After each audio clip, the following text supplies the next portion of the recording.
കലയുടെ ഭിന്ന ആവിഷ്കാരങ്ങൾ തീർത്ത് ഷാർജ സഫാരി മാളിൽ നടി ആശ ശരത്തിന്റെ നേതൃത്വത്തിലുള്ള കൈരളി കലാകേന്ദ്രയുടെ നൃത്ത സംഗീതോത്സവം നൂറുകണക്കിന് പ്രവാസികളാണ് കലാസന്ധ്യ ആസ്വദിക്കാൻ എത്തിയത്.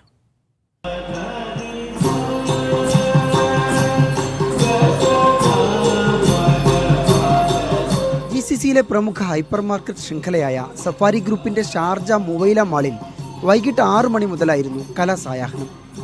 കൈരളി കലാകേന്ദ്രയിലെ 100-ലേറെ കുട്ടികളാണ് വിവിധ പരിപാടികളുമായി അരങ്ങിലെത്തിയത്.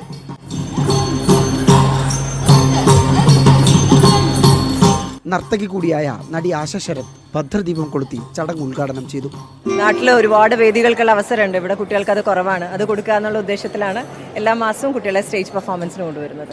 എല്ലാ മാസവും ഒരു 100 കുട്ടികളെ വെച്ച് പെർഫോമൻസ്, അവർക്കൊരു കോൺഫിഡൻസ് ഉണ്ടാവുക, നമ്മൾ അവരെങ്ങനെ പഠിക്കുന്നു എന്ന് കാണാൻ അധ്യാപകർക്കും കുട്ടികൾക്കും പേരൻസിനും ഒക്കെ കാണാനുള്ള ഒരു ഇൻട്രസ്റ്റ് ഉണ്ടാവുമല്ലോ. പിന്നെ അവരിലൊരു കോൺഫിഡൻസ് ഉണ്ടാക്കിയെടുക്കുക, അതാണ് നമ്മൾ ഉദ്ദേശിക്കുന്നത്.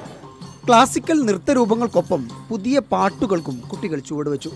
വാരാന്ത്യത്തിൽ മനോഹരമായ പാട്ടും നൃത്തവും ആസ്വദിക്കാനായതിലെ സന്തോഷം ആസ്വാദകർ മറച്ചുവെച്ചില്ല. അടിപൊളിയുണ്ട്. എല്ലാവരുടെയും എൻ്റെ മോളെ നല്ല എല്ലാ കുട്ടികളും നന്നായി ഇതാക്കിയിട്ടുണ്ട്. വളരെ നല്ല ട്രെയിനിങ് ആയിരുന്നു എല്ലാവരും. എല്ലാ കുട്ടികളെയും കണ്ടിട്ടുണ്ടായിരുന്നു ഞാൻ. എല്ലാവരും അടിപൊളിയായിട്ട് കളിച്ചു. നല്ല അടിപൊളി പ്രോഗ്രാമായിരുന്നു. അൺഎക്സ്പെക്റ്റഡായിട്ട് കണ്ടു. എൻ്റെ ഫ്രണ്ടിൻ്റെ കുട്ടി ഉണ്ടായിരുന്നു, അവിടെ കാണാൻ വേണ്ടി. എല്ലാം കൊണ്ടും നല്ലതായിരുന്നു. Media 1 Sharjah.